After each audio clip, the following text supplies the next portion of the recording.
Hi, I'm Mordechai Becher. Welcome to Dimensions of the Daf, the Jewish broadcasting service, in which we examine sections of Talmud and Talmudic ideas in Jewish law, ethics, morality, history, every episode. And no continuity is necessary. Each one you can just watch by itself, but I encourage you to all watch, and a shout out to people who shout out to me when I lecture in different places, that they see me on JBS. It's always a pleasure. And I just wanted to say I actually was at the JBS studio for the first time this week, and a lot of fun.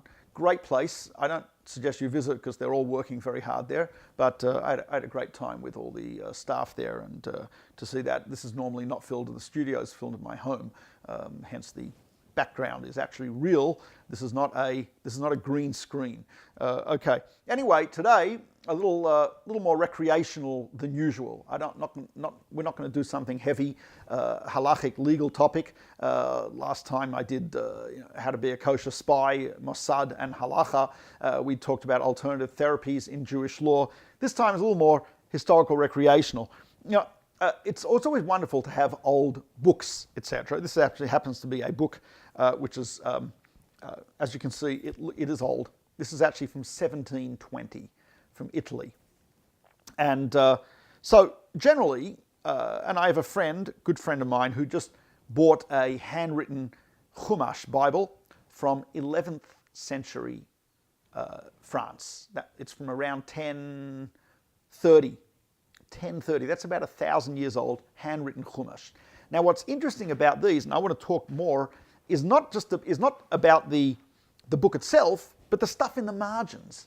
Because the stuff in the margins is fascinating as well, and we often overlook that. In his 11th century Chumash, there's little things written on the side, notes about different readings, alternative manuscripts, notes about how you write these letters and how not to write them, and so on and so forth.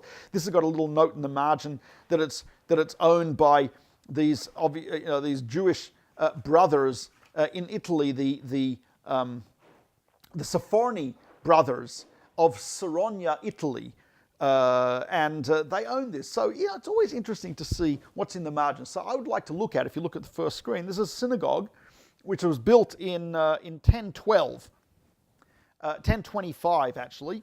It was destroyed in 1012, rebuilt in 1025. So you'll see it's in good condition. It was renovated by Egypt, and it's in Cairo, in Egypt. That Cairo used to have a large, prestigious, and wonderful Jewish community. Today, it's a very, very small, somewhat beleaguered Jewish community in Cairo, but it used to be a great, great Jewish community. Maimonides, of course, lived there. And this particular synagogue, known as the Ben Ezra Synagogue, has, as you can see on the next page, what's called, has an attic. It's like let's say if you'd imagine there's a hole there and type of a second layer under our ceiling. In Israel, we call that a boidum. And here they would put, as you can see from the picture, they would place in there, I think the picture they're actually taking stuff out, but they would place in this hole in the wall into this room any old books or pieces of paper written in Hebrew. Now, according to Jewish law, if it's actually words of Torah, you are supposed to put it away, either bury it or to put it away somewhere in this room called a gnizah. Lignoz means to hide or secrete away something.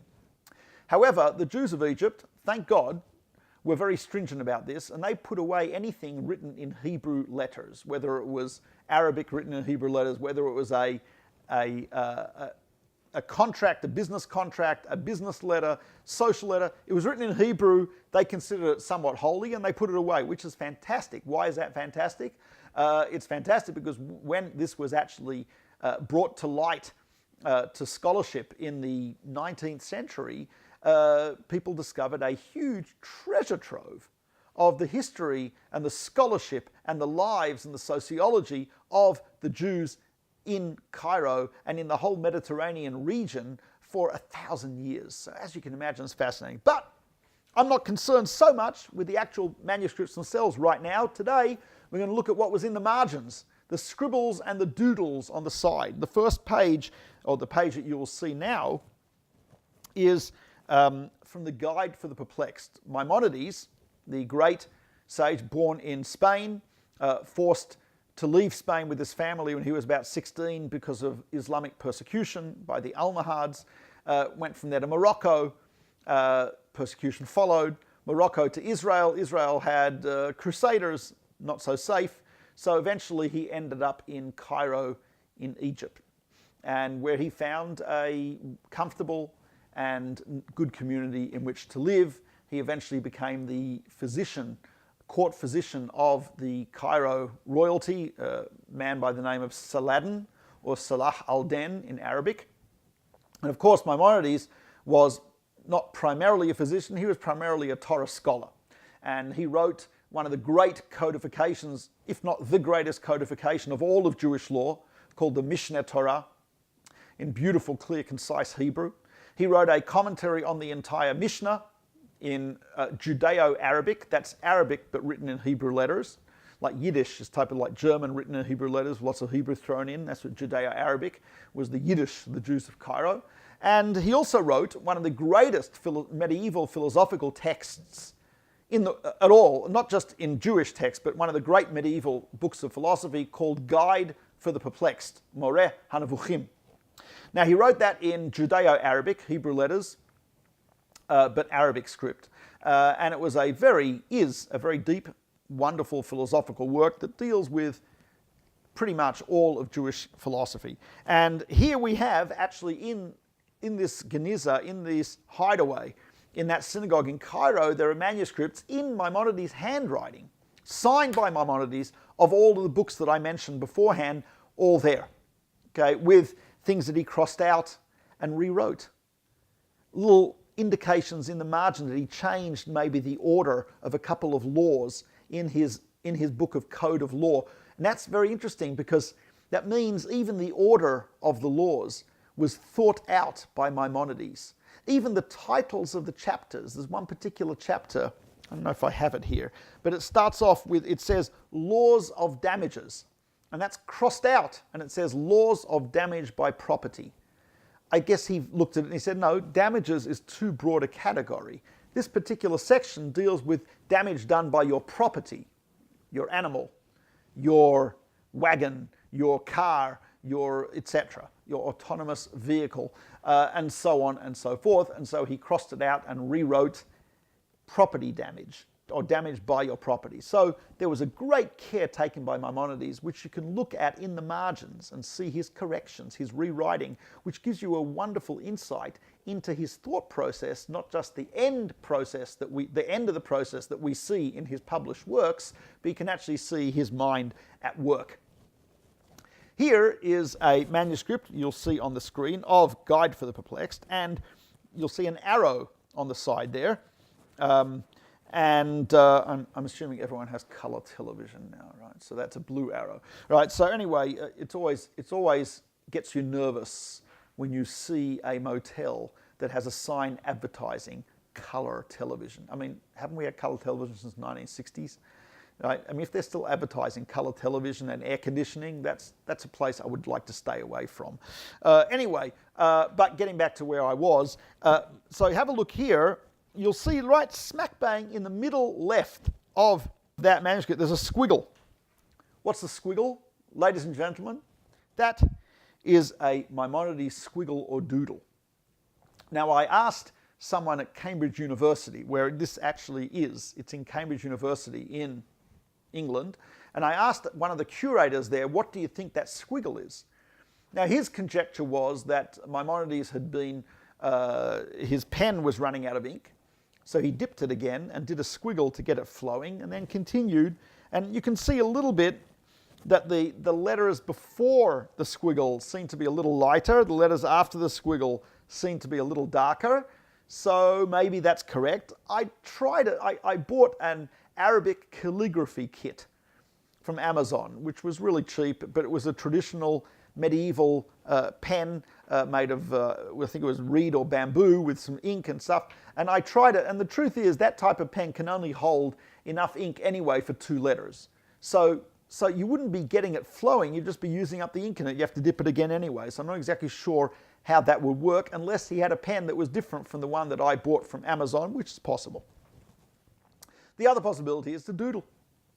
I read a study actually that doodling does help you concentrate. Kids who are doodling in class, right, not necessarily are not listening. On the contrary, sometimes doodling helps, and sometimes a great person, like a Maimonides, will doodle. And I think this, folks, is Maimonides' doodle. A great scholar, brilliant physician, scientist, philosopher, righteous person, but a human. And humans doodle. So there you go, Maimonides' squiggle. Another, probably more significant, not from Maimonides, but opposed by Maimonides. This is actually, the next screen is a mezuzah. And this mezuzah is the little tube you see on the doorposts of Jewish homes and in some case offices.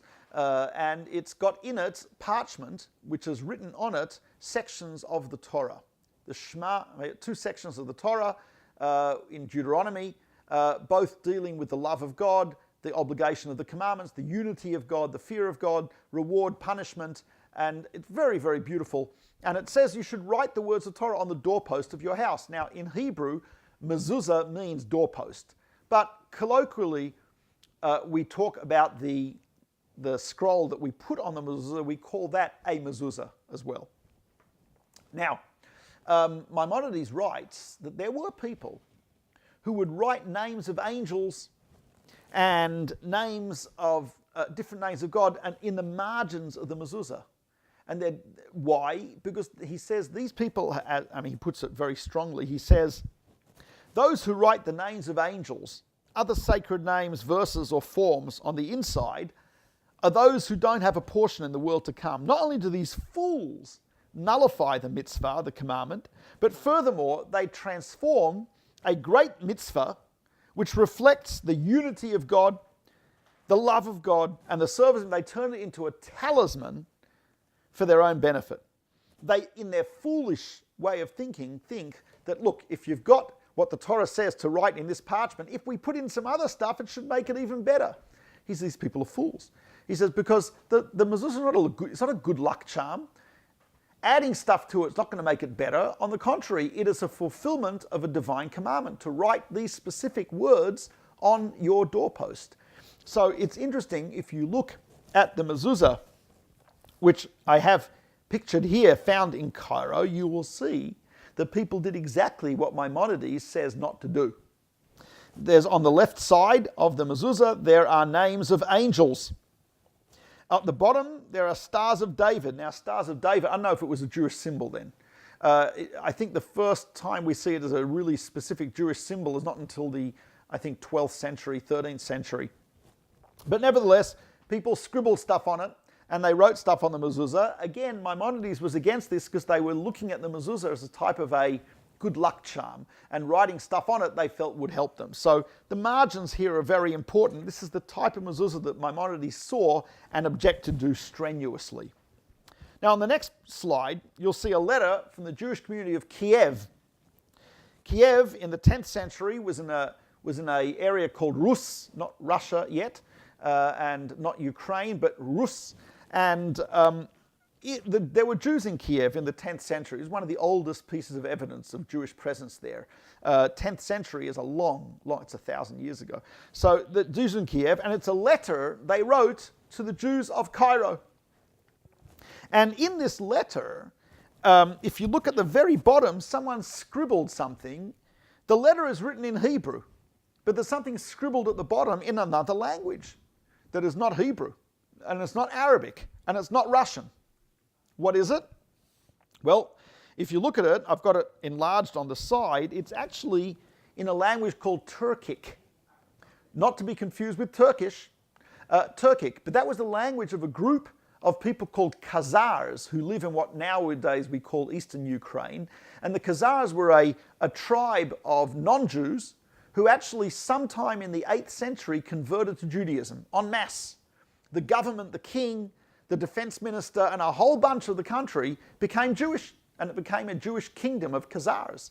So apparently some of them had moved to Kiev, and in this letter from Kiev to the Jews of Cairo, one of the obviously Khazar Jews wrote in his native language from Khazar, I have read it, which is, or Inkutim, something like that. I have read it, and so we have a little bit of, aside from this letter being very fascinating evidence of Jewish presence in Kiev in the 10th century, it is also evidence of Jewish converts from Khazaria, from the Khazar kingdom, who are amongst the Jewish community in Kiev, still using their own language, Turkic. I found that interesting. One of the coolest things, which is in the Cairo Gniza, which I saw in Cambridge, are children's texts of teaching texts and children's texts from the school in Cairo. Children are taught to read in Cairo around the age of 6 or 7. Jewish children, at least, were taught to read around 6 or 7. And as you can see, they had very nice textbooks, which there was an attempt at illustrating them and making them look nice, which, of course, as we know, is very important. Shouldn't just be boring. There should be nice pictures on it. And here is a Hebrew primer teaching Aleph, Beit, Gimel, teaching the alphabet, the Hebrew alphabet, to children in Cairo in the 11th century. What is even more adorable than that is the texts that the children themselves wrote. So the students' notes or texts or their practice in writing and in reading, you can see in this Gniza from the 11th century. Here are Jewish children from 1,000 years ago, and they're practicing their skills at writing and reading, as you can see in these beautiful texts. So I've enlarged one of them, as you can see, writing practice for this medieval Jewish child, and he has written things beautifully. This could be anyone in any school today learning Hebrew would look at these and say, the kid's a good writer. Very nice, very even. He's got the Hebrew letters with the nekudot, i.e. the vowels, the dots under the letters. In Hebrew is mostly, almost all consonants, and vowel sounds are supplied by dots and dashes in, above, or below the letters. And as you can see here, the child has put in the various combinations of dots and dashes in the letter to give all the different combinations of how you pronounce that consonant. And then, what is even more awesome is the kids have not changed in 1,000 years. Because as you can see, here's the child's work page practicing Aleph Beit, but you'll notice he's doodled all over the page. So what has he doodled? Well, if he's in Cairo in the 11th century looking out the window, what's he going to doodle? Well, if you look at the bottom of the page, I think that's a camel. A camel with a rider with a smiley face of some sort, and with stirrups, these triangular stirrups that were popular amongst the Arabs at the time. So the kid's got some random images on the left of the page. He's got something that looks like a menorah. He's got something that looks like a face on the top of the page. And underneath at the bottom, certainly looks like a camel with a rider and stirrups, which is what you'd expect a kid to see out the window in Cairo in the 11th century. So I was teaching in South Africa, and I went to a grade school there, and I was teaching, and they asked me to speak to kids. I'd given a presentation in South Africa, something called the Sinai Indaba. Indaba is a Zulu word which means a great gathering. So the chief rabbi of South Africa, Rabbi Warren Goldstein, has organized for the past, I think 6 years or so, something called the Sinai Indaba, which means the great Sinai gathering, in which he gathers Jews of all types, from all over South Africa, in Johannesburg, Cape Town, Durban, and they get together for a day of studying Torah. And he has speakers from all over the world come. It is one of the most inspiring events I've ever been to. I spoke to a crowd of 3,500 people about this historical Cairo Gniza, and I gave some other talks as well. And huge screens with this all on this. Amazing. It was an unbelievable experience. So anyway, one of the organizers, I was speaking at a whole bunch of schools. I spoke at an old age home. I spoke at 2 high schools. I spoke at a yeshiva. I spoke at an elementary school. I spoke at Chabad. I spoke at Or Sameach. I spoke at a whole bunch of, it was fantastic, fantastic. So they asked me to speak to first and second grade, and it was first through 5th grade, I think it was, about this. So I showed the kids, I asked the kids, do any of you doodle? And some of them put up their hands, some of them looked at the teachers, and I said, I bet most of you doodle. And I said to them that, you know what, in the time of the Rambam, when he was in Cairo, Maimonides was in Cairo in the 11th century, kids doodled then as well. And I showed them these pictures, and they got a big kick out of seeing that, they do exactly the same thing. I don't know if they're seeing camels out the window in South Africa, but they're also doodling. And the next is also a kid who's doodled really a very impressive doodle, because here is a child. We don't know exactly the age, but we assume it was around between 6 and 8, because that's when they started to learn, and they'd usually learn to read for something like 6 months, or to write. So probably around 6 or 7. And here is a child who has obviously looked out the window.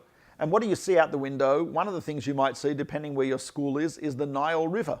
On the Nile River, there are boats. And here the child has done a very beautiful rendition of a classic Nile River boat. I checked this out in a book about medieval boats of the Nile River, a worldwide bestseller amongst people who study medieval boats of the Nile River, all 3 people. And but here the kid has drawn a really nice rendition of a classic Nile River boat with little house-like structures on the boat. On the left of the boat, there is the Mr. Sun, the sun, not Sun Yat Sen from China, but the sun, and as they would have drawn it then. And of course, underneath is Aleph and Beit, and on top is Menatzbeich, which are Mem, Nun, Sadik, Pei, Chaf, the 5 letters in the Hebrew alphabet, which take on a different form when at the end of a word. So I thought that's a nice way to end, with ender letters or sofit letters, which end. And here again, it shows that people haven't really changed that much. We're still teaching Aleph Beit to our children. Children are still doodling. Adults still do squiggles and doodles when they're idly working with the pen, and people still make mistakes about things like, mezuzah, thinking of it as a good luck charm as opposed to a mitzvah, and people are still writing and rewriting their words and editing them and stuff like that. And it's just great to see that things haven't changed, and that here the Jews of Cairo were doing the same as we do today. I think it's a good thing to look at the margins sometimes, not just to focus on the text, but see what's on the side, as I've done here with this marginally holy class. So thank you for watching. I am Mordechai Becher. This has been Jewish Broadcasting Service, Dimensions of the Daf. Those are interested in seeing my book. There's nothing scrawled in the margins, but feel free, if you buy it, to scroll in the margins. Gateway to Judaism, available at, a whole bunch of different booksellers, Amazon and ArtScroll and other places, and feel free to scribble in the margins. And again, a shout out to those who shout out to me when I see them. I was recently also in Manhattan, in the city, spoke for a group of women there at a really great restaurant, and we had a great time. And 2 of them said, "Oh, I watch you on JBS." So a shout out to those ladies from Brooklyn. I think they were from Brooklyn and Queens, who came to that restaurant in Manhattan and said they saw me on JBS. So that's always a great thing. So shout out to all of you. And thank you for watching, and you'll see me next week, hopefully. Bye-bye.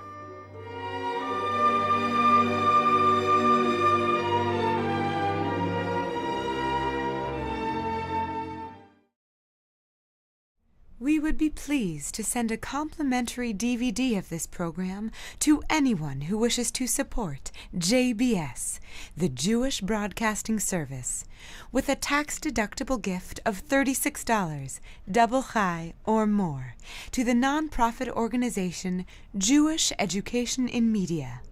Simply visit the JBS homepage and click on the Donate button to make a donation by PayPal or your credit card. And please indicate the program for which you would like a DVD. Or you can send your tax-deductible check made out to GEM, Post Office Box 180, Riverdale Station, Bronx, New York 10471. And again, please remember to indicate which program you would like to receive with our compliments. And we thank you for your kind support.